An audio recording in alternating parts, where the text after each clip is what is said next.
గురుభ్యో నమః శ్రీమాత్రే నమః. ఆదిత్యాయ చ సోమాయ మంగళాయ బుధాయ శుక్ర గురు శుక్ర శనిభ్యే రాహవే కేతవే నమః.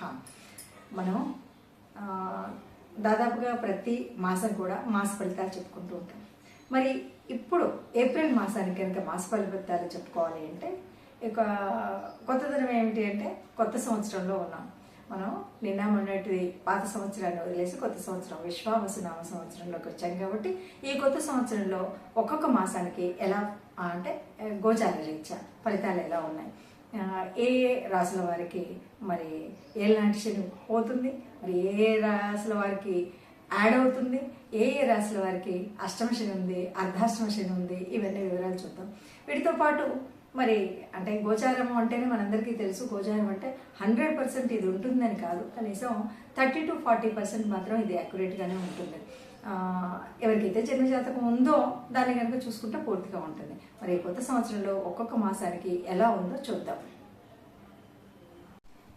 మిథున రాశి ఏప్రిల్ మాసానికి గాను మిథున రాశి వారికి ఎలా ఉంది అని కనుక చూస్తే, మిథున రాశి వారికి ఈ మాసంలో లగ్నంలో కుజుడు, చతుర్థ స్థానంలో కేతువు, దశమ స్థానంలో రవి, బుధ, శుక్ర, శని, రాహు వీళ్ళంతా కూడా వ్యయస్థానంలో ఉన్నారు. వ్యయస్థానంలో గురువు సంచరిస్తున్నారు. మరి ఇలాంటి పరిస్థితుల్లో ఎలా ఉంటుంది అని కనుక మనం చూసినట్టయితే ఇంట్లో వ్యాపార ప్రదేశాల్లోనూ వీటన్నింటిలో కూడా కాస్త జాగ్రత్తగా ఉండాలి. ప్రతిరోజు ఏదైనా దీపం ధూపం అలాంటివి ఉండాలి ఇంట్లో. లేకపోతే కొద్దిగా మనకు ఎందుకంటే వ్యాపారం కాబట్టి ధనాకర్షణ కోసం చేయాల్సినటువంటి ప్రయత్నం చేయాలి. ఇక దూరపు దృష్టితో కొన్ని నిర్ణయాలు అయితే చేస్తారు ఈ మాసంలో. ఫలితాలు మాత్రం ఎంత నిర్ణయాలు చేసినప్పుడే ఫలితాలు అంతంత మాత్రంగానే ఉంటాయి. ఈ రోజు మీకు అందవలసినటువంటి సలహాలు, సహాయం ఇలాంటివి ఏవైతే ఉన్నాయో అందకపోవచ్చు. రాబోయే రోజులలో కొంత ప్రయోజనం వాటి ద్వారా ఉండవచ్చు, కానీ ఇప్పుడైతే అంత ఉపయోగపడదు. నూతన వ్యాపారాల పట్ల ఆకర్షణ కలిగి ఉంటారు. వ్యాపార స్థలాల్లో చిన్న పెద్ద ఏదో ఒకటి రెనోవేషన్స్ అని అవి ఇవి చేస్తూ ఉంటారు. వాటికి కొంత ఖర్చు కూడా అవుతుంది. ఇలాంటివి అయితే చేస్తుంటారు. ఇక అంతేకాదు కుటుంబ సమేతంగా దైవ దర్శనాలు చేసుకోవాలన్నటువంటి ఆలోచన కూడా కలిగి ఉంటాయి. మొక్కుబడులు ఏవైనా ఇంతకుముందు మొక్కుకొని ఉన్నా ఇప్పుడు మొక్కుకున్నా వాటిని తీర్చుకోవడం కోసం వెళ్ళడం, కార్యక్రమంలో పురోగతి కొరకు సహాయం కోసం ఉద్యోగుల సహాయాన్ని ఆశిస్తారు. అట్లాగే వాళ్ళ ద్వారా కొంత ప్రయోజనాన్ని అయితే అందుకుంటారు. ఇక డయాగ్నోస్టిక్ సెంటర్స్ కానీ క్లినికల్స్ ఏవైనా ఉంటే వాటిని నడిపోయేటువంటి వారికి చాలా అనుకూలంగా ఉంటుందని చెప్పొచ్చు. అలాగే మధ్యవర్తిత్వము ప్రముఖత స్థానాన్ని ఇస్తారు. వీళ్ళకి కొంత బాగానే ఉంటుంది అని చెప్పొచ్చు. ఇక వివాహ విషయంలో మధ్యవర్తిత్వం తీసుకుంటారు, కానీ కొన్ని కార్యక్రమాల్లో అంటే అలా తీసుకోవడం వల్ల కూడా కొంతవరకు విజయపథంలో నడిపిస్తారు. ముఖ్యంగా ఈ మాసంలో శీతల పానీయాలు, విదేశీ ఉత్పత్తుల పట్ల ప్రభావితమై పిల్లల్ని మందలించాల్సినటువంటి పరిస్థితి అయితే ఏర్పడుతుంది.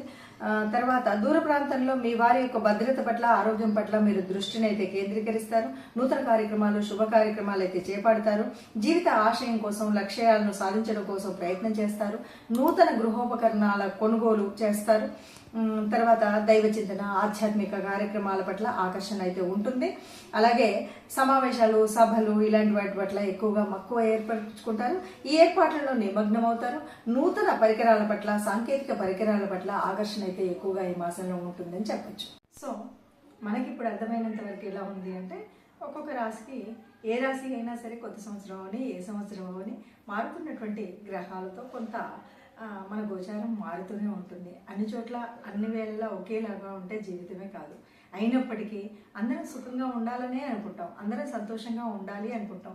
మరి గ్రహగతులు మారుతూ ఉన్నప్పుడు కొంచెం ఒడిదొడుకులు, కష్టాలు, సుఖాలు అన్నీ కలుస్తూ ఉంటాయి. మరి ఇలాంటప్పుడు ఎవరికైనా ఏదైనా కష్టంగా ఉంది అంటే ప్రత్యేకించి ఈ మాసంలో ఏ కష్టం వచ్చినా సరే ఇది మనకు రామోత్సవాలు జరిగేటువంటి సమయం. శ్రీరాముడు పుట్టినటువంటి వేళ చైత్ర మాసం అంటేనే.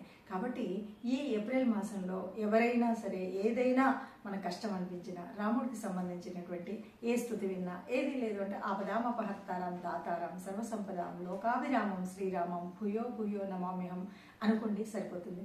లేదు వీలవుతుంది ఇంట్లో ఉన్నాము అంటే విష్ణు సహస్రాన్ని పూర్తిగా వినండి. ఇది విన్నట్టయితే చక్కగా మనకు ఉన్నటువంటి కష్టాలు తొలగిపోతాయి. ఎక్కడైనా సరే ఈ నెలలో మీకు ఎప్పుడు వీలైతే అప్పుడు ఏదో విష్ణువాలయానికి వెళ్ళండి. ఎలాగో రామోత్సవాలు జరుగుతాయి. రాముడికి సంబంధించినటువంటి ఏ కథనమైనా వినండి, ఆనందంగా ఉండండి. నమస్తే.